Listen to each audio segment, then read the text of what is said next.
Good afternoon and welcome to Talk episode 166 with myself, Jack Neville, and Matt O'Callaghan of the Weekly Observer and Vale Star. We're only 1 week out from Christmas, but it's still very hectic for a lot of teams in Limerick with the Munster Championships going on.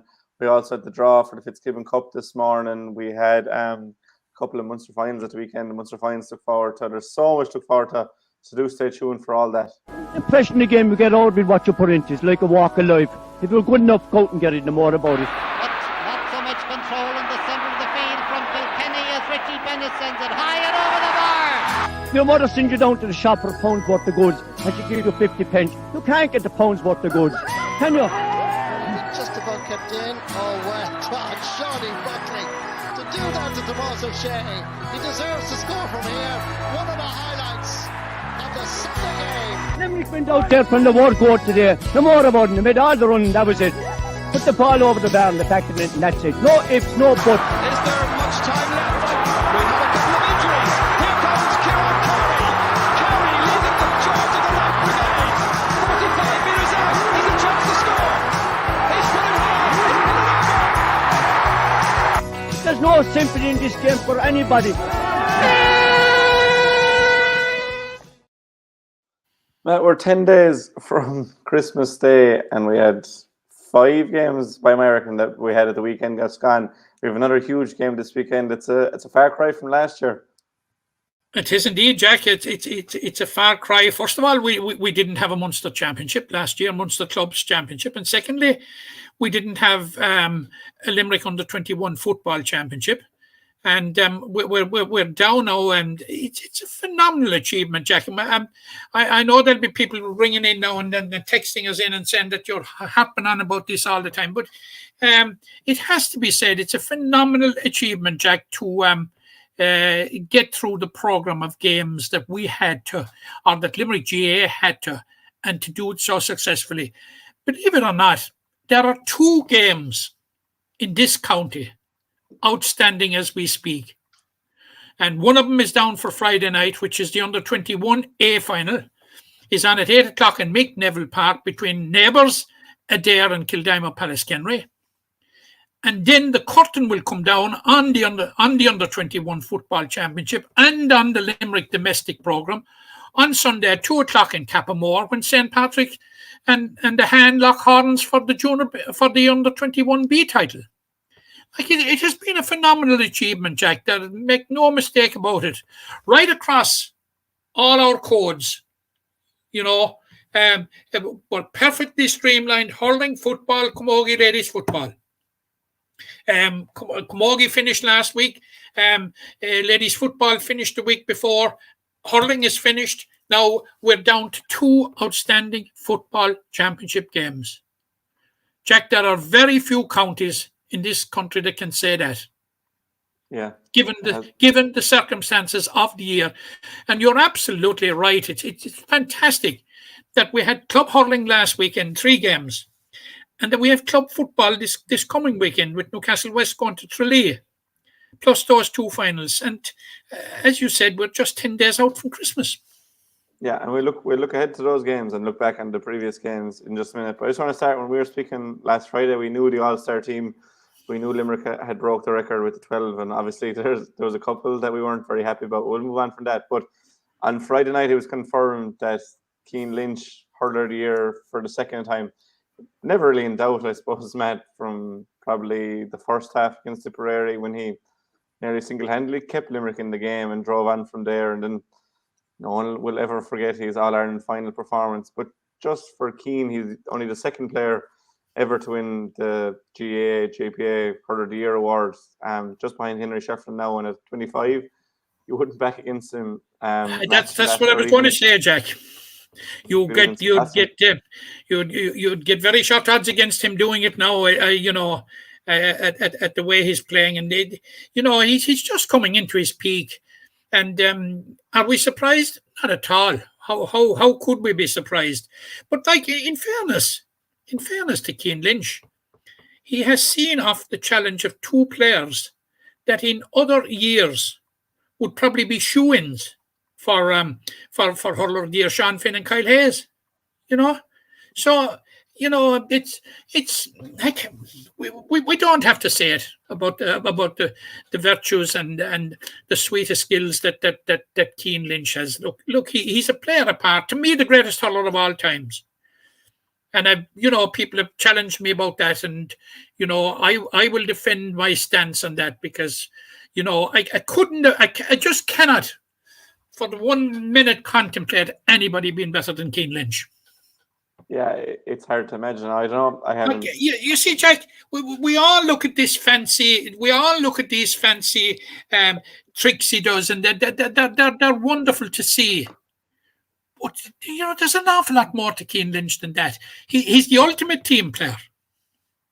And Cian Lynch, you see Cian Lynch, and this to me is the greatest attribute of all. And you touched it there at the very start when you mentioned about the Munster final. Cian Lynch is seen at his best when Limerick need him most, which is absolutely fantastic. And like that performance in the Munster final was one for the ages. But Jack, that was routine for him. He surpassed it in the All-Ireland final. Yeah. Like his involvement, like in chalking up 318 in the first half, his involvement in all those scores. And the way he pulled the Cork defence all over the place and all the problems that he caused for Cork on the day and setting up 2 goals, like it's just simply phenomenal, Jack. This stuff is off the charts, Yeah, it is simply phenomenal. And it's simply phenomenal. He has brought the game of hurling to a new level. Simple as that, Jack. Yeah, I don't know if he's the greatest ever. I don't know if we can say that because obviously we haven't seen a share of him, but I can't imagine anyone more enjoyable to watch. Just the freedom he plays with, even the flicks and tricks. And you doubting Jack? Are you joining the rest of that gang? Are you? No, I'm just saying. I wouldn't like to say he's the best ever, and he's only the same age as me at 25. I got criticised for saying move over Mackie and ring, step in Jack Lynch or Cian Lynch. I cannot contemplate anybody being a better hurler, number one. And somebody in already, don't be the prisoner of the moment. The moment is a very long moment, Dashal Miniter. It's a 6-year, 7-year moment at the moment. And it looks like doesn't stopping anytime soon. So his contribution to Limerick minor under 21 senior, Jack, phenomenal. Just exceptional, fully deserving. I know we're comparing people with different eras, but the game has moved on so much. The game is much faster now, and like if you look at old footage, the man-to-man 1-15, that's gone out the window. That's gone down with the flood. We a complete new approach to the game, and you ask yourself how would the greats of the past, how would they adapt to the present game? And the fitness level that's demanded, the commitment that's demanded in the present day. I stand over what I say, Jack. And they can text in away there now and I'll argue with every one of them individually. Send them on, Jack. I know for a fact that you'll argue with all of them individually. But while we're talking about Cian Lynch and Limerick in general, we got confirmation of their fixtures for the year. On February 6th, the Hurlers are back in action. They travel to Wexford Park. We had a really feisty game there. I think it was 2 years ago. 2 years before that was obviously the day that Dave got one on us, John Kitey's first game in charge. Then on the 12th of February at 7 o'clock, Saturday evening, Galway come to the 2 Gaelic Crowns. Cork are in the Gaelic Crowns on February 27th at 4:45. Then it's Clare in Cusack Park on March 6th. And then March 20th, we host Offaly in 2 Gaelic Crowns. And then for the footballers, home to Longford, away to Antrim, at home to Louth, away to Wicklow, home to Westmeath, away to Laois, and then host Tipperary in the final round. And the football kind of works 2 football weekends in a row, then a week off for the hurling, 2 weeks on, a week off and 2 weeks on. Was there anything that stood out from you from those fixtures, Matt? Only the excitement? No. But and obviously, Jack, that the Wexford one is going to be a tough call. Any time that you have that you travel to Wexford. It's going to be difficult. They'll have a new manager coming in there, and Dara Egan. He will want to hit the ground running. But it'll be slightly different to last year, of course, because in the run into the league last year, there was no pre-season through the month of January. So, like managers, they were confronted with a different sort of a situation. They were confronted with using the league as for giving fellas a trial. Now they will still use the league for trying out guys, but they will have an earlier opportunity in the Munster Senior Hurling League and in the Mungret Cup to do so this year. Now the Munster Senior Hurling League is truncated this year in that it has been reduced to a knockout. And of course, as you know, Kerry will play Tipperary in the first round, and the winners of that game are home to Limerick, are away to Limerick. Limerick are at home to the winners of Kerry and Tipperary, and then you have Clare and Waterford on the other side. Now, where are Cork, you might ask?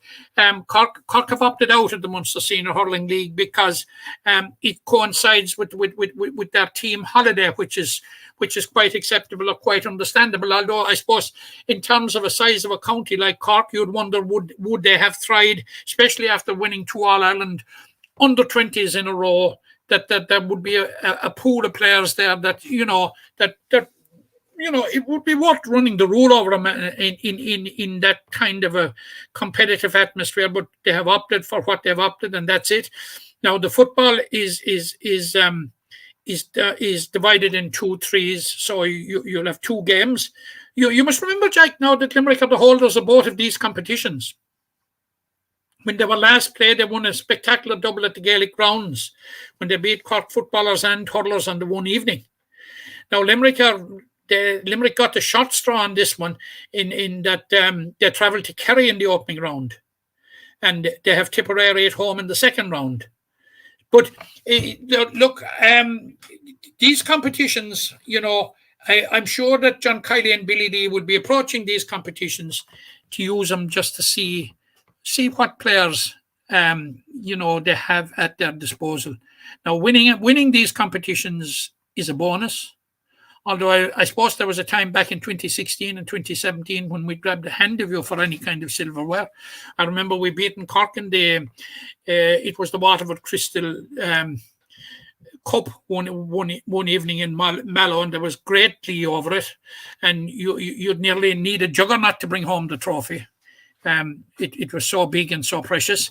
But yeah, look, they will be used as a basis for trying out for the league, and I'm sure with the championship coming up so soon again now with with an All-Ireland final penciled in for July, that you will see you will see a certain amount of experimenting in the league, but not to the same extent, I would suggest as that you saw in 2021, Jack.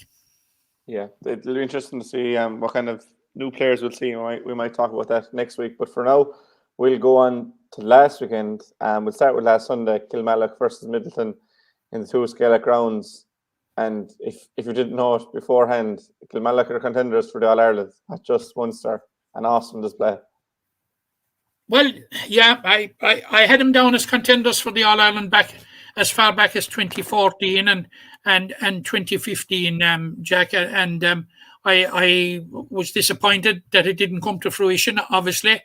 And if I'm deadly honest, I would have thought that such ambitions had passed this group of players. But they certainly have. Kilmallock have seriously regrouped, Jack. And what we saw last Sunday was more of the same of what we saw in the semi-final and the final of the county championship, but measurably better, which is a good sign of a team. Now, we expressed worries here last week in this medium, Jack, about the 7-week layoff. And we got an insight as to how Kilmallock handled it in Tony Considine's post-match interview where he said that, look, we gave him 2 weeks off after the county final, and anyone, he said, should be glad to have 5 weeks to prepare for a Munster championship. So obviously, he had a carefully laid plan, and like they hit the ground running. Jack, in many ways, Kilmallock and Midleton mirrored Cork and Limerick in the All-Ireland final. Yeah. Now, the same disparity wasn't there between them on the scores at the end. But, like, was there at any stage in the game that you thought that Midleton were going to beat Kilmallock last Sunday? I don't think there was. No, You know? not. After 10 minutes, you knew the game was up. You know, it was Kilmallock. They were just sparking. Like, Micheál Houlihan is in the form of his life. You know, scoring for fun. And like, the games that Robbie Handley has played, the last 3 games that he has played for Kilmallock, Jack, they're at a simply phenomenal level. He's been absolutely outstanding around the middle there. Aaron Costello beside him as well. Yes, you'd never absolutely. Think that was an inspired move on the part of Kilmallock to put Aaron at midfield. And of course, they could afford to do so for the simple reason that they had Dan Joy to slot in it in full back line. Yeah, like they had an abundance of riches. It's like the Kilmallock defence. Like, we were critical of the Kilmallock defence for the concession of 5 goals against South Liberties, and we were worried about him going forward. You know, that were there to be a repeat, that it could have serious consequences. But by God, Jack, they have learned from it. They have learned from it. And you'd wonder, and I'd be quite convinced that had Kilmallock not stepped off the gas a small bit in the second half, and especially in the concluding stages, would Midleton have got the goal? I don't think they would. No, Kilmallock knew the game was up. Probably the game was over. Like Tony Considine, Rory Gantley, and Paul Tobin, they've done a fantastic job with this team. And of course, like you can't argue about the job that they've done for the last 7 weeks to keep the focus. And like, we were expecting and we were fearing that it would be Midleton that would hit the ground running and really put it up to Kilmallock. But it was the other way around. 63 seconds, Jack. Kilmallock had scored twice. Yeah, almost identical scores as well. Paddy O'Brien's score is very reminiscent to one he got in 2013 Munster final to kickstart that day way out the field. And what I was saying there about Aaron Costello, to have the luxury to have an inter-county cornerback in midfield, he doesn't look like cornerback at all. He's brilliant hurler. Absolutely, but we always knew we always knew about his hurling skills, and we knew about his defensive skills, and he's just the energy, the level of energy he brings around there is just simply phenomenal. And himself and Robbie Handley have formed a very, very, very formidable partnership. Now, Graham Mull didn't reach the standard that he reached in the county final. Maybe the supply didn't go his way. Maybe Oisin O'Reilly didn't reach the standard he reached in the county final and semi-final. Jack, that's money in the bank going into the Munster final. Yeah, there's a lot of money in the bank for Kilmallock. Obviously, Oisin O'Reilly was quiet. They still flipped over 3 or 4 points. He's kind of got to that level now where you'll be happy to leave him to 2 or 3 points because he's just at that level. And as well, Paddy O'Loughlin only introduced off the bench, probably not out of necessity at all, probably just to give Paddy a few minutes. There's a lot of positives for Kilmallock going into the final. Absolutely, and the way they coped with the threat of Conor Lahan and Luke O'Farrell, like who ex-Cork senior players, like the defence practically rendered them anonymous. Yeah, which talking about the defence, like since that South Liberties game, and they got the wake up call against South Liberties, and by God, Jack, have they responded to it? They have. You mentioned that defence there. It's been anchored by Kieran O'Connor, who's come in instead of Paddy O'Loughlin. And Kieran has been immense at centre back. Liam English as well in the corner. 2 younger lads just playing brilliant stuff.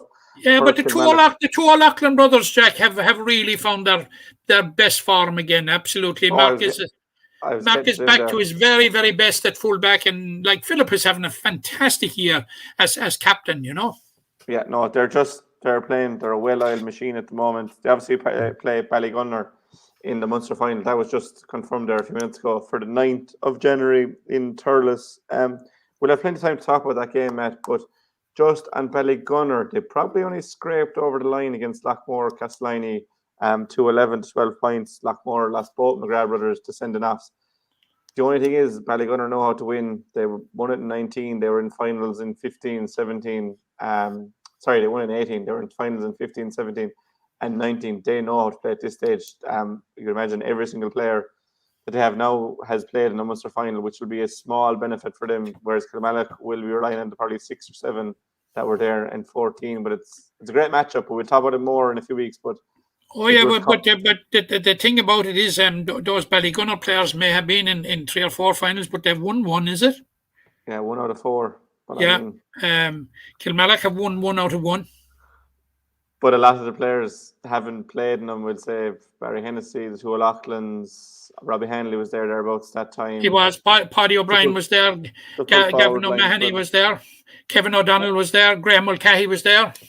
Yeah, there's a nice turnover. But look, that's a game that we can look forward to. Robbie Egan was there. Rob came on last Sunday. Yeah, that's obviously January 9th. We won't run that now, Matt, because we'll do a full in-depth preview. But it's great to have a Munster final to look forward to. We could have had 2 with Mungret against Corsie Rovers. A brilliant game in very tough conditions. There's chalk and cheese between the conditions for Kilmallock and for Mungret, and Mungret are a lovely playing side, and they stuck that for the 80 minutes. In the end, they trailed for most of the game. Disappointing, Jack. I suppose they probably got the kind of a start that we feared for after the layoff, coupled with the concession of that early goal.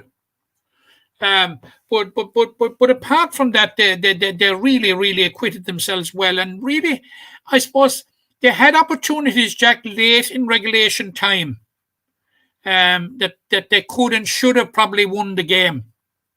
Like it took them a bit of time to find their rhythm, and it looked for the first 20 minutes like that it was going to be Corsie Rovers day all day.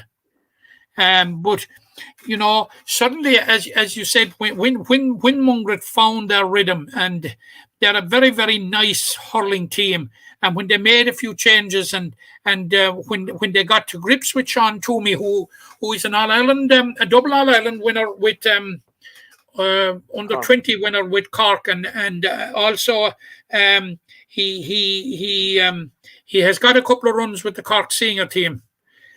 So would be a very, very good hurler. But like once they got to terms with him, they really settled into their game, and they're most unlucky that they're not looking forward to a final, Jack. Yeah, very unlucky. You mentioned Sean Toomey there. I suppose it was Pa Begley moving back to him at fullback.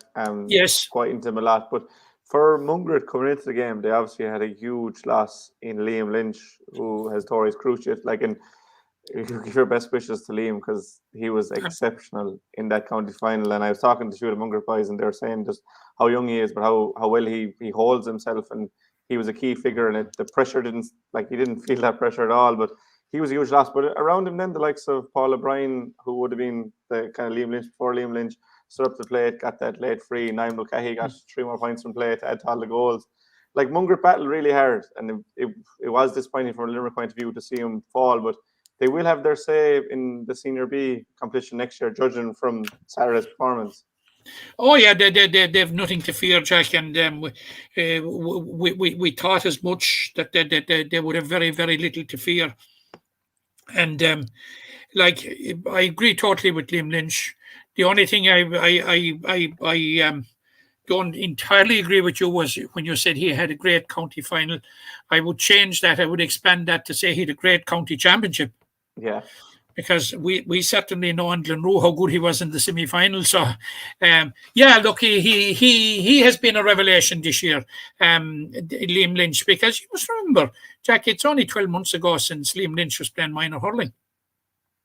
He's made a spectacular transition from minor to intermediate, to premier intermediate, and now to senior. And we wish him the very, very best of luck with his recovery. But he was a huge loss.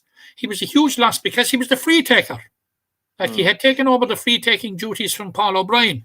Now, all right, Paul O'Brien got that excellent free at the finish, but that is disruption to any team, Jack.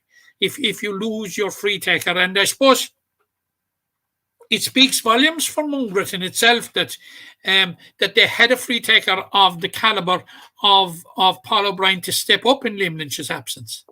Mm. But yeah, he was an absolutely huge loss. Yeah, it was a mischance for Mungret, but in the grand scheme of things, and talking to Liam Crone after the game, he said the same thing. The year was a positive as a whole. The number one goal would have been getting up to senior, and that was achieved. And looking at Caherline then in the junior championship, not to go away from Mungret too quickly, but Caherline very close against Ballygilbin again. Jack, we could be looking at 3 finalists. Yeah, and for Caherline, it is really disappointing. Again, they reached their main goal was to get from junior. When talking to Paddy McCarthy after the game, he said their main goal was to get 2 wins and to avoid the relegation playoffs. They obviously went way further than that.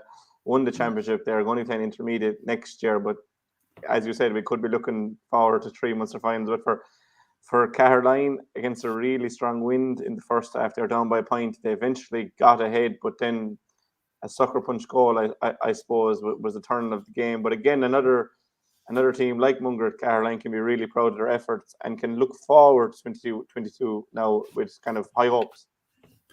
They can. They certainly can, and you're right. There were 6 points to 5 down at halftime, having played against a strong breeze, and like all the metrics were suggesting that it was Caherline's to lose at that stage, but it just didn't happen. But like you're saying there about the modest expectations that Pat McCarthy voiced after the game, like I would say now, and I tipped him to. I tipped them to lose against Ballybrown. I tipped them to lose in the semi-final against St. Patrick's, and I tipped them to lose in St. Kieran's in the final. And which I've been reminded of a good few times now. I did tip them to lose against Ballygilbin, and but what I see about Caherline was that they're an excellently coached side, and that. Coach Damien Gillan and his management team have got the absolute maximum out of him, and like Jack, we could and possibly should be talking about a different story about Caherline this evening, that they could have been in a Munster final, but like Jack, I've seen it over the years. That has been a long tradition between Glenroe and Caherline, going right back to the county final of '74 when we beat them in the county junior A final. That Caherline do not die easy. Caherline don't do rollover. You know, that they are one of the most spirited clubs, and like they've done it's a fantastic achievement what they have achieved, Jack. But it could be just that little bit better had they got over the line on Sunday. Now they will reflect on 2021 and reflect on it as a very, very successful year, and it is a very, very successful year. Very, very successful year. And they should have very few inhibitions and doubts about their ability going forward. Yeah, that Junior A championship is arguably the hardest championship to get out of. And we saw what Croke Kilfinney did when they came out of it. So Caherline, again, hugely positive year. Mungret, hugely positive year. It's kind of a case of what ifs. And I suppose another team at the weekend, another Limerick team that had a what if in Munster was Monaghan. They lost their Munster Intermediate Ladies Football final by a single point against Castle and Desmond's. And I wasn't at that game. No, it was not streamed. I was at the Mungret game, so I missed it. But they were leading by 6-4. They led throughout the game, Matt. And again, a goal turned the game against them. But when they look back in their year, Monaghan, and look, you hate to say that because everything goes out to win these games, but really credible performance for Monaghan against the Kerry champions, who would always fancy really in football. You would, but you know, the Monaghan went into the game with a certain amount of pedigree. Like they won a good county championship in Limerick, and you know, it's very few teams that go into Cork territory and beat a Cork team in ladies football. And Monaghan did that, and did it convincingly enough when they defeated Valley Rovers in the semi-final. And you're right. They led. I think, Jack, up to about the 52nd minute. Yeah, the goal They were was 2 the points 50th, clear when they were I think. stung with that goal, and won 5-7 points. Was the final score. Heartbreak for Monaghan. They will reflect on the year as being very successful, I suppose. You cannot say a year was anything but successful if you win your county championship, because when you go into provincial fair, you're into bonus territory and you're into champions territory, and they probably will be. They'll probably be disappointed. I think they'll be disappointed, Jack, to have come so near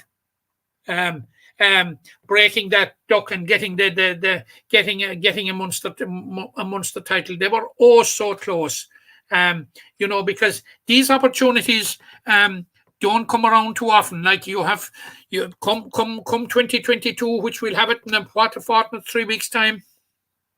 You've got to go again, and everybody is back to the starting line, and you've got to do it all over again, get through your county, which is very, very difficult, and then get into a Munster championship and possibly win a quarter-final maybe and a semi-final before you get to a final. So, these are the type of opportunities, especially for clubs in the club championships, because of the structure of the clubs championships, that, you've got to make those opportunities when they come around count.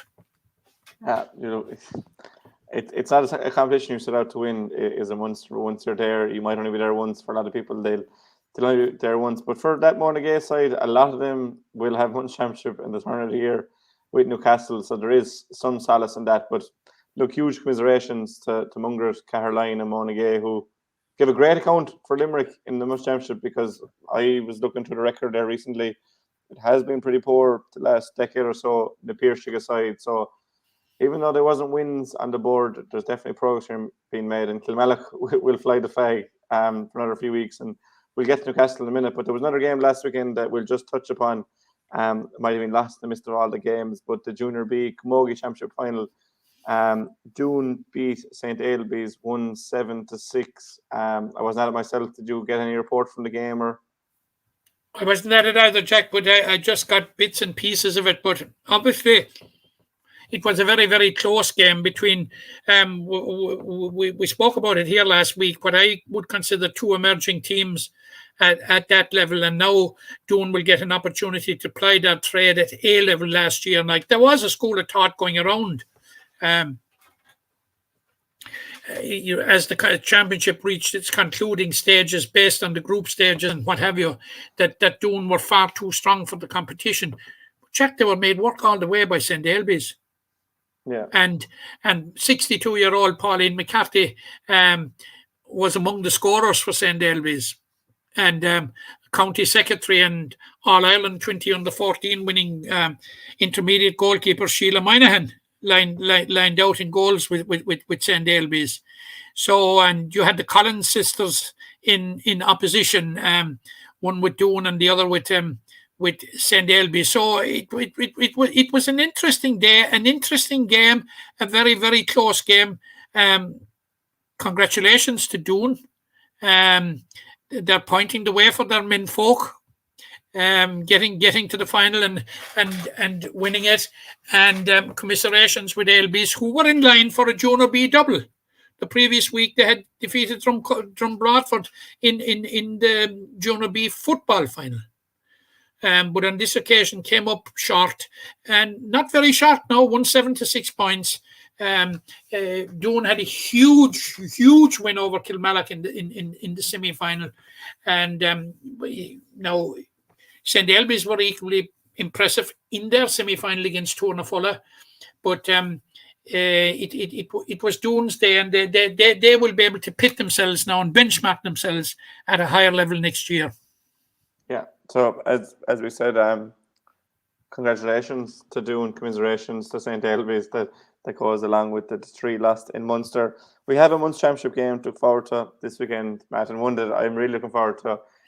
Newcastle West versus Austin Stacks, Tralee in Tralee, in the Munster Senior Club Football Championship semi-final. It's been a long time since we had a Munster club semi-final to look forward to for a Limerick club. Newcastle obviously ended a 13-year wait for Limerick's win in the championship, but you probably couldn't get harder than the Kerry champions in their own backyard, Matt. No, you couldn't, Jack. You couldn't write for it even, it could hardly script it. But it is what it is. And like you were there during the week when we were speaking with Jimmy Lee and Dean Corbett, and like when we raised that particular question, I got a very good sense from the two lads, that they have a very, very, very good attitude going into the game. Like just to remind everybody, like there was a toss for home and away and Austin Stacks won the toss. So how that game was decided, the venue for that game was decided by the toss of a coin, I don't know, because I thought they were nearly all preset home and away. But it is what it is anyway, and that's the way Jimmy Lee made the point that he thought they were going to carry anyway. So yeah. Which is a very, very good way of no wallowing on that look of the flip of the coin, or bad look on the flip of the coin. But yeah, I tell you, we were wondering as well, and harping back on this about the long layoff that Newcastle West had. They had it, but they've had the opportunity to get it out of their system with their game against with the Nair, which the Nair, they're tough customers. When they come out of Waterford, they have been in 3 or 4 Munster finals. They've been knocking on the door. Actually, the last time Stacks won the Munster Championship in 2014, it was the Nair. They narrowly defeated in the final. Well, when I say narrowly, as far as I recollect, it was 3-7 to 2-5. So yeah, there was only 5 points in it. Yeah, 5 points in it. So like, and then the conditions. They probably militated against Newcastle West more than they militated against the Nair, for the simple reason that Newcastle West had been out of action since, you could almost say, the autumn. Well, mid-autumn, and whilst the Nair had been in action 2 weeks beforehand in the Waterford final. But it's a level playing pitch now, because both sides had big games the same weekend. Like the Kerry champions, Jack, they're automatically looked upon as being one of the favourites for the championship. Now they had it, they didn't get it all their own way in Kerry. Austin Stacks, like, they were involved in a Tralee derby in the Kerry County final against Cairns O'Reilly's, and like, they just got over the line, Jack. This after Cairns O'Reilly is losing 2 players early on, including David Moran. Yeah. We all know what David Moran brings to any game. So, like, Newcastle West, from talking with the two lads, they have no inhibitions about going to Tralee. Their record in Munster, Jack, is impressive. You might say, why do I say it's impressive? That in their last 3 outings, they only won 1. But like, they lost narrowly to Clonmel in Clonmel in 2015, and then to Clonmel Commercials. Clonmel Commercials went on to win the Munster Championship. 2019, they lost narrowly to Nemo Rangers. It was in Mallow. And Nemo Rangers went on and won the Munster Championship. So, yeah. Like, you have to sense, they were both semi-finals, you have to sense that the game under their belts will be of huge, huge benefit to them. They will have laid the bogey of Limerick teams not winning for 13 years. And like, they certainly have shortened the odds of a Limerick team getting to the Munster final for the first time in 13 years. Yeah, because it's 13 years ago since we won a game in the Munster Championship, and the last game we'd won in the Munster Championship was a Munster final when Drumbartford beat Kilmallock in the Gaelic grounds. Yeah, So I love Sworn County. you know that millstone has gone off Limerick club's neck at the moment. So, you know, I think Newcastle West are going to Tralee on Sunday. They're going there with the right attitude and the right frame of mind, and they're prepared to give it a right good go. Now, Seamus Hurley is going to be out, and we wish him the very, very best of luck. Jimmy Lee confirming during the week that he broke his elbow, but that he's on the road to recovery, and the prognosis and the hopes for Cian Sheehan is very good.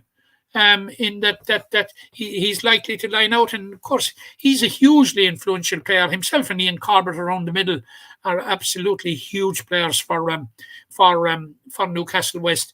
I think Newcastle West are going to Tralee with a right good chance, Jack. Yeah, they are. And you mentioned the pitch a while ago and conditions. It will be interesting because the way we have it at the moment, it's very cold. Where I am, I haven't seen a drop of rain in a good few days. That if it can just stay cold, the pitch should hold up. That Newcastle are kind of a running side. The likes of Ian Corbett and Cian Sheehan and Darren Doherty and these kind of fellas, that they like to run the ball. They're really strong men. Diarmuid Kelly, Brian Nix, these fellas. That if it's a hard ground, because it was very soft in Newcastle, nothing that they could do about that or whatever. But it was very soft. That if it can be hard, that it probably suit them more, because Austin Sacks they're similar enough in that they're a hard running team, but they're also very good kick passers and a strong defensive unit that sometimes you just have to run at to break down. So the conditions could play their part. Could play their part, and I don't know what the forecast is for. We're 4 days out now at the moment, so yeah, you're right, Jack. I agree with you. You're saying Newcastle West are kind of a top of the ground team, and certainly they are, and they like to run and move it around. It certainly could be a factor. Yeah, and one player that will definitely be a factor is Kieran Donaghy for Austin Sacks. I don't think you even have to know football to know Kieran Donaghy, and just talking to Jimmy Lee about Kieran, he understands the impact he'll have. And before you give your take on Kieran, just this clip from Jimmy Lee when he essentially praises Kieran Donaghy, not too much on saying that Newcastle will have a man to stop him. It is look, I mean, in fairness to Kieran, he's a talented individual. You know, he's talented at basketball as well. You know, so I mean, you know, it's a test, John. But sure, someone has to take on the task. You know, so at some stage, I have no problem in putting any of our lads on. They'll do the job that needs to be done. You know, fairly and squarely. I suppose there's two questions that arise from that, Matt. First of all, the impact of Kieran Donaghy, but also the confidence that Jimmy Lee has in his players. Yeah, absolutely, and that's what I addressed at the outset of this little segment of the podcast. You know, that I have a sense, and we got a sense there that, you know, Newcastle West are going there with a very, very good attitude, and they are in a good place. Kieran Donaghy is absolutely fantastic and hugely influential player, but it looks to me, I think you put it to Jimmy, would it be possible that we might see big Mike McMahon on him? Like for like, I doubt it somehow. I doubt it somehow. I think, you know, if Kieran Donaghy is full back, I think full forward, I think will probably be Darren Doherty will be picking him up, the full back. So I don't know, but he tends to roam out a bit. But he certainly is, you know, he's a hugely influential figure on the edge of the square. And I agree with him. And, you know, I'm a huge fan of Kieran Donaghy. Absolutely. He's been absolutely fantastic for Kerry, been fantastic for Stacks over the years. And but you know, when you're at this stage of any championship, you're going to come up against these type of players, and you've got to be prepared for it. We spoke about it there about Kilmallock a while ago in the context of Conor Lehane and Luke O'Farrell, and we saw the type of job they did. And indeed, Caherline did a very, very good job as well, and Dara O'Flynn. who has been called up to the Cork senior panel. You'll remember he got 10 points against Limerick in the Munster under 20 final last year. Caherline restricted him to 5. So, yeah, I think it will be as Jimmy said. Is he going to delegate somebody? If you delegate, if Cian Lynch is full forward and you delegate somebody other than your full back to mark him, you're changing around your team, Jack. Yeah, and I think the Newcastle West defence has served them very, very well during the championship.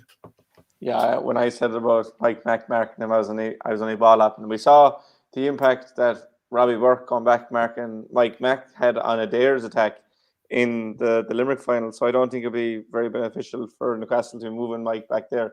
I suppose in Mike McMahon, Newcastle have the closest thing to Cian Lynch probably going around. Just very strong physical man, brilliant in the air, very good with his feet as well, well able to kick a point. So like for like, I would like to see them from the throw-in, and then they can revert back to their full forward position. So we would like to see maybe the throw-in battle at the start and after half-time from a personal point of view. But Well, Mike McMahon has a tendency to come to midfield for the throw-in anyway. So if Cian Lynch is so inclined, you might get your wish on that one, Jack.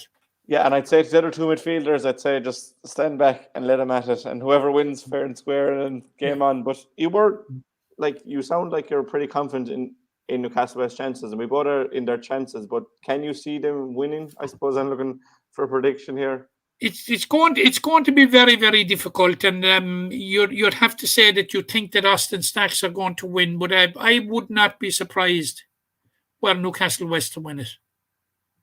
You know, I got the sense of speaking with some of the and I spoke with quite a few of the Newcastle West players immediately after they beat it there in the county final. And I was amazed. I actually remarked it. I don't know whether I remarked it to yourself, you know, because you when you talk to players after winning a county final, and when you reference a Munster Club Championship coming up, you kind of get the stock answer that that's for another day. But the Newcastle West players were prepared to engage straight away on it. It looked as if their minds had switched to it the minute the final whistle went. And in this competition for Newcastle West, Jack, there is unfinished business. Yeah. They've been so close on 2 occasions, and the team that beat them went on to win. So, yeah, I give them a right chance, Jack. Yeah, I'm gonna say Newcastle are going to win and reach the Munster final. I had said from the outset I thought that they could win Munster, and I still do think they can win Munster. I think they just have the players. Yeah, they have a strength in depth. You look down through their substitutes, and we've referenced this, and for a number of years now, you set out there at the start of the year, and you compare the panels. The strongest panel in this county is Newcastle West all day for the last 5, 6, maybe bonds of 10 years. And that hasn't changed. They have an extremely, extremely, extremely strong panel. And they have the players to come off the bench. Now, Jimmy Lee mentioned some of the players there that hadn't played this year. Already had played very little football in terms of championship football because of the competition for places. They're in a very, very healthy space. And whilst I think that the Stacks are favourites, I'm not at all discounting Newcastle West upsetting the odds. Yeah, we'll wish Newcastle the best of luck. That game is on at 1:30 this Sunday in Austin Park, Tralee. Probably a bit of an advantage to Austin Stacks, but look, we wish them the best. In more more county-wide news, I suppose, Matt, the convention was on last night. You were at it. I know there's a few bits you wanted to say about that. Jack, it was a low-key convention, and just to follow on from last year, from what I said here last week about, I'm seriously worried about the engagement of clubs and club delegates in the decision-making process within the GAA. And I think last night's convention typified that, in that the whole business of convention, Jack, was was conducted and finished in less than 50 minutes. And you're probably saying to me now that I'm an old fogey, hankering back to the old days. But I remember days in the hall in Sexton Street where convention went on for 5 and 6 hours, and you had maybe 30, 40, even at one stage I think there was over 50 motions. And you had a huge level of engagement between delegates and representatives of clubs, and by extension clubs, in the decision-making process. This is gone. It's no fault whatsoever of Limerick GAA that the convention was only 50 minutes. And they did an awful lot of good things to report. Last night, apart from, of course, winning the All-Ireland. That wasn't the only good thing. Like their housekeeping business is in very, very good order, Jack, and full marks to them for that. And it's no fault nor no reflection on Limerick GAA that it is over. But what it is a reflection in is that the GAA has gone down a road now, and I'm talking from headquarters, where the engagement with the grassroots, like we all have this, we often hear of, when their backs are to the wall, in certain cases, we get these pious platitudes about the importance of the grassroots. The importance of the grassroots is at their conventions and in the decision-making process. Like, what do we do now if we want to make a decision? Do we consult the clubs? No, we don't. We set up a committee, high-powered committee. They're usually qualified when they say they're setting up a committee. They're setting up a high-powered committee. Yeah. And we're all supposed to genuflect and say, yes, sir. That to me is alien to the association that I joined almost 6 decades ago, Jack. Totally alien. It's alien. It's alien to what the founders of the association aspired for. So I honestly think that clubs have got to claw back their input. No input. Yeah. It all starts with the club and it finishes with the club. So they need to have more power, if not all. Absolutely, absolutely. And I'm not for 1 minute blaming Limerick GAA. All Limerick GAA can do is play the hand of cards they're dealt. I'm blaming the system that the clubs have allowed themselves become disenfranchised in the running of the association. Well, look, it's important to highlight these issues, and hopefully we can rectify them. But I suppose a bit of sad news. It's nearly a couple of weeks at this stage, but we lost, unfortunately, another one of Limerick's great Gaels in Tom McGarry just over a week ago, Matt. I suppose he was a man that did it all in his time, really, wasn't he? Jack, he was and I got to know him quite well in latter life, and you got to know him yourself. Like he was the friendly face that we met when we'd arrive at the Gaelic grounds, or sometimes arrive in Park O'Keefe or wherever. He usually dealt with the media at the media gate, and how accommodating and how helpful he was. But Jack, you talk about a great Gael. We seriously lost one of the greatest sports people that Limerick ever produced. You just look at his career. Like, he played with Limerick minor hurlers and played with Limerick senior hurlers for 7 years. Tom McGarry was playing the first day that I went to a Limerick senior hurling match. And I was a very, very, very small boy. Very, very, very small, Jack, in short pants. 1960. Final score, Tipperary 10-9, Limerick 2-1. I cried all the way home from Cork, from the athletic grounds in Cork in my infantile days, Jack, with disappointment. I still have the same level of disappointment if Limerick lose, but I don't cry, but almost. But Tom McGarry was playing that day, and like they weren't great days for Limerick, as you would imagine, with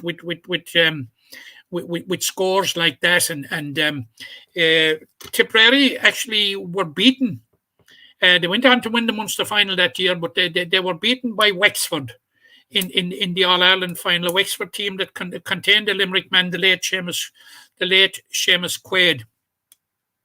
And in goals for Tipperary that day was Terry Maloney, who is a granduncle of Patrick O'Donovan, the young star from that's playing with Effin now. Tommy Gary was playing that day, and in that period, in that 7 years, and it was a serious competition back in those days, Jack. In the late 50s and early 60s, the Railway Cups, which was the interprovincial championships, were staged in Croke, but the finals were staged in Croke Park on St. Patrick's Day. And at one stage, at their zenith, they attracted crowds of between 50 and 60,000. And we saw their subsequent unholy demise and undignified demise. But Tommy Gary won 5 Railway Cup medals with Munster at right half back. And there were very, very good halfbacks around at that time. You had Mick Lacey in Waterford, and above all, you had Mick Burns of Tipperary, who was an outstanding halfback and who subsequently won 4 or 5 All-Ireland senior medals with Tipperary. But Tommy Gary was of that level. And that was a day, Jack, and whatever you remember about the Railway Cups, back then, they were selected from the best players in the province. And, it was subsequently that the best players, for some reason best known to themselves, disengaged from the competition, which was very sad and which contributed to its demise. So, like, Tommy Gary was really, really there on merit, and he won 5 Railway Cup medals. Now, he represented Limerick at senior football.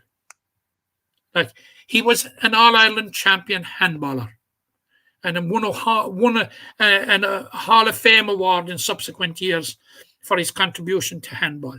He played soccer under Ewan Fenton, the legendary manager of Limerick, with Limerick. He captained young Munster in a Munster Cup final against Garryowen. Tommy Gary did it all. He could turn his hand. He could turn his hand to any sport and play it with a level of competency, that was unbelievable. And at the back of it all, he was just a lovely, lovely man. Lovely, lovely, lovely character. Absolutely loved sport. Loved the GA. Had a great affinity and had a great career with Treaty Sarsfields. Had to suffer through or saw the demise of his beloved Treaty Sarsfields when they went out of existence, and then turned his allegiance to Clahan, whom he served faithfully right up to the time of his death 2 weeks ago. Tommy Gary is a desperate loss. Desperate loss. Tommy Gary physically was a giant of a man. But Jack, he was a sporting giant, a true sporting giant, and to his family, we send our deepest sympathy, and we certainly miss that friendly, accommodating face that we were so used to going in at the Gaelic grounds. May Tom rest in peace. He deserves it. Yeah, you definitely would miss that face, and I just want to send my condolences to the family of Tom McGarry, a real gent of Limerick GA. Before we finish, Matt, just quickly, the Fitzgibbon Cup and Sigerson Cup draws were made there recently. We might just cast an eye over them. They're not starting until mid-January, so it'll be the new year before we get down to them. We'll have an in-depth look. But just firstly here, UL are the only team in the Sigerson Cup, the only Limerick team in it. They have IT Sligo. UL will be boosted by having David Clifford in their ranks this year. They have Sean Powter as well, but I think there'll be a lot of people going to UL this year to get a glimpse of David Clifford in action. Do you think? They will. But sure, he's just an exceptional footballer. An extraordinary footballer. He's nearly a one-man team. Like, if you ever talk about a genuine match winner, it is David Clifford, but he certainly will be a huge addition to him.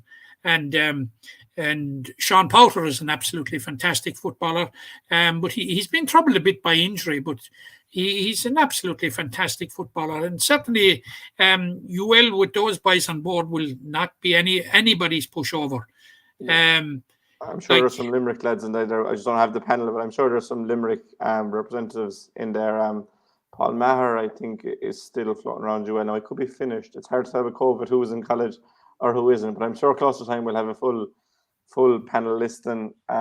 Moving on then to the Fitzgibbon Cup, where there is real Limerick interest, and we've had a lot of Limerick winners in recent years. This was a draw. NUIG, UCD and UCC paired with Mary I. You probably couldn't have picked a harder group. DCU, Maynooth, IT, Carlow and Waterford IT, GMIT, Trinity College and MTU Cork, which is the Munster Technological University. And I think it's only the Cork campus that can play in that with that team. And then in Group D, you've a Limerick derby almost. You have UL versus TUS Midwest, which was formerly LIT and Athlone IT together, and TUD Dublin, which is the Technological University in Dublin. Some very interesting ties there, Matt. In Group A, NUIG, UCD, UCC, Mary I. In UIG, have the best hurler of all time in your estimations on board, and he'll go back to Mary I, where he won 2 Fitzgibbon Cups. Again, if you were writing it, that would be the script you're writing. And then UCC obviously are back-to-back champions from 19 and 20, and UCD have really come along in recent years. It's a fascinating group, a group of death, really. Yeah, well, UCC are the kingpins of Fitzgibbon Cup hurling, Jack, over the years, and like it's they say that Kerry, you know, all they could think of was the third Sunday in September when it comes to football, and in sporting anyway. In UCC, all they can think of is the Fitzgibbon Cup final, you know, which they see as their right. Obviously, it's a fantastic group to be looking forward to. You have Mary I, like they're in exalted company this year. If we can just put it up there again, Jack, UCD, UCC, and NUIG. So that's going to be an absolutely fantastic group, and you're going to have quite a bit of Limerick involvement now. But apart from Mary I there and Cian Lynch, you've got the Boylan brothers are with UCC, and Ron Connolly is with UCC. Willem Hen of the Piercing is with UCC, so there would be considerable there'll be considerable Limerick involvement in that, and of course there will be considerable involvement with UL and with TUS Limerick or Midwest, TUS Munster, or we'll just have to do a crash course on college names, Jack, or something to get around it. And we've Sean Long, who we saw in the recent county under 21 final with the Piercing, will be lining out with Trinity. He's done so for the last couple of years. So, like that, there is going to be considerable, but we're not going to see Cathal O'Neill, nor we're not going to see Colin Coughlin, I think, involved in the Fitzgibbon Cup, because as freshers and as first-year students, Patrick O'Donovan comes into the same category. They're precluded from playing in the Fitzgibbon Cup. So, look, it's a good break for those young lads. I was in at UL actually played TUS in a challenge game. I was only out for a walk in UL, but an old housemate of mine was playing, and I saw Adam English there watching the game. He's another that falls foul at first year ruling, but they'll have their fresher competitions. I'm sure we'll see them, and they'll be playing with Limerick. Oh yeah, absolutely. And you can just imagine by rolling off those 4 names how strong UL are going to be. Yeah, but for this year, and is Liam Lynch in another one of them, is he? Yeah, I think Liam did. Yeah, I think he did the leaving cert, but sure, he won't have missed. He'll have missed this year anyway with injury. So he will miss it with injury. He'll miss it. He'll be able to enjoy his first year of college, which everyone should. I don't know if that's the best advice to give in to an Yeah. 18-year-old, but I'm sure that the lads he's friendly with will say the same to him. But if you had to nail your colours to the mast early, Matt, looking at those Fitzgibbon Cup, maybe the draw will definitely have its say, because you would have said NUIG, UCD, UCC, and Mary I would have gone very far if they could. Only 2 of them will come out of it now. Anyone take your fancy? IT Carlow have been very strong in recent years as well. MTU will probably be stronger with the fact that they have Tralee IT and he does nice hurlers down in Kerry. They'll probably have him as well. If you had to call a team, Matt. Jeez, Jack. I could do the easy thing and call my old school UCC. You've been leaning that way, I think. Yeah, but no, look, I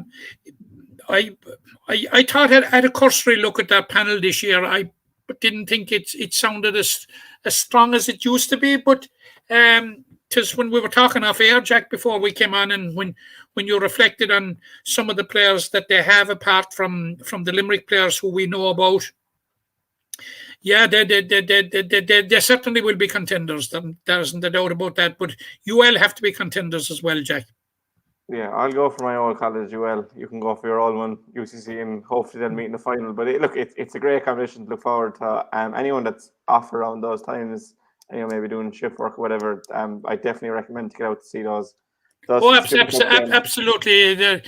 Some of the finest games that are played every year are played at it really Fitzgibbon Cup and then Sigerson Cup has really come up in the hierarchy of the GA, has really climbed in importance.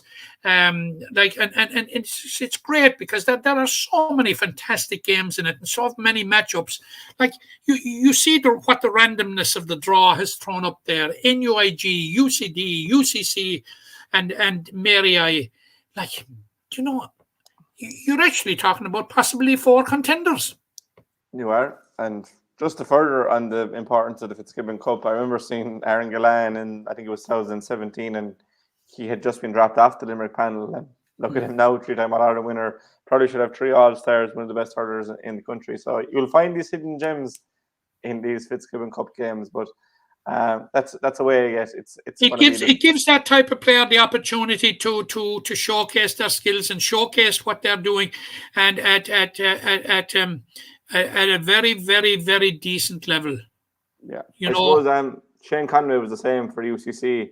Obviously, Kerry are operating in the Joe McDonough. For him, he was the main man for the best team in the year, 2 years running. So it just goes to show these players are around. But that competition, the Fitzgibbon is the 17th of January that week. The Sigerson is the week earlier, starting the 10th. So lots of local players looking out for our players from different counties playing locally that you might be able to see first. Whilst the Fitzgibbon is in a group stage, Jack, as you outlined there and as you put up on your graphic, the Sigerson. The Sigerson is a winners and losers in that, there is a second chance, but it's knockout after that. The losers, they get a second chance against fellow losers, like obviously, and the draw has been made for that. We know who the pairings will be already. Well, we don't know who the pairings were, but we know who the possible pairings are. But it's you have to be on the money right from the start. But like harping back there now to Group A in the Fitzgibbon Cup, you've got to be on the money from the very first throw-in of the first game on that particular one, because like there are two colleges that have been habitually involved in the quarterfinals and not going to be involved this year. Yeah, I even think two of them are going to fall in the group stages. Mary I even missed UCC in the final in 19, as far as I remember.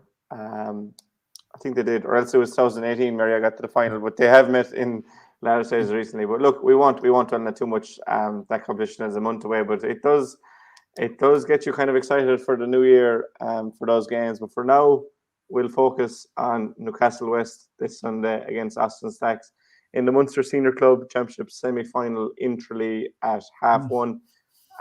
Many thanks to you again, Matt. We shouldn't forget the two Oh, the football finals. 2 domestic football games, Adair and Palace Kenry. These days would be far more associated with hurling. Well, Adair would be with football anyway, but what a year to be for Kildime Palace Kenry, but that they had the under-21A football championship to the intermediate football championship. And they have a lot of that intermediate team, the likes of Liam O'Sullivan was captain of the adult team. He's underage. Cahill Downs. Cahill Downs is. James Pomeroy, I think, is that age as well. There's a few more. They're a young side, that intermediate team. But yeah, I don't know if any of their senior team are underage. I don't think so. They're far more of a settled team. But yeah, it should be a cracking game at McNeville Park on Friday evening. And you have St. Pat's then and Ahan in the B final on Sunday, as you mentioned. Very interesting final. And of course, you know that Ahan in the past won 5 Limerick Senior Football Championships, 5 in a row in the 30s. So, and they haven't won it since. Again. They're building again. But I suppose try and get out to games this weekend, and then next weekend, my reckoning is Christmas Day. So it's turkey and ham weekend, Jack, and plum pudding and all that goes with it. You can take the day off that day. But I suppose that's it for us today. We'll be back in next week, Matt. But obviously, we're looking back on Newcastle and those football finals. But we might just do a review of the year, just a special just before Christmas. But until then, Matt, many thanks to you, and we'll be in touch soon. You're welcome, Jack. The impression again we get out with what you put into it's like a walk of life. If you're good enough, go out and get it, no more about it. Not so much control in the centre of the field from Kilkenny as Richie Bennett sends it high and over the bar. Your mother sends you down to the shop for a pound's worth of goods and she gives you 50 pence. You can't get the pound's worth of goods, can you? Just about kept in. Oh, well done, Johnny Buckley. To do that to Tommaso Sheahy. He deserves to score from here. One of the highlights of the Sunday game. Limerick went out there from the word court today. No more about it. They made all the running, that was it. Put the ball over the bar and the back of it, and that's it. No ifs, no buts. Is there